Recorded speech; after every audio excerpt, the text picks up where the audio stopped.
kimeze kuri w'Imana igenekerezo rya 11/0 umwaka wa 2026. Mu gatondo hitezwe imvura nka hose mu gihugu cacu kiretse mu Ruyigi aho hazoba hari ikirere ciganjemwo ibicu vyinshi hamwe no Karusi, Imuyinga no mu Cankuzo hazoba hari ikirere cakamwo izuba hacemwo n'ibicu bike bike.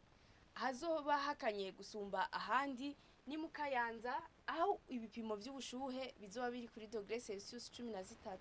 Ku muhingamo hitezwe imvura hose mu gihugu cacu mu Rumonge, mu Kayanza, mu Kirundo ni Muyinga nubwo hazogwa imvura hazocamwo n'ibihe vy'izuba. Ahazoranga ubushuhe gusumba ahandi ni Bujumbura aho ibipimo vy'ubushuhe bizoba biri kuri °C 27. Ejo mu gatondo izuba rizoseruka igihe cy'isaha 12 zuzuye neza rirenge ku mugoroba igihe cy'isaha 12:19. Nuko rero ningahagarukiye amakuru ategekanye ikirere cyo kuri w'Imana mwateguriwe n'ikigo Ijebu. Belize Ngendakumana nije nabashikirije mwakoze kuyakurikira.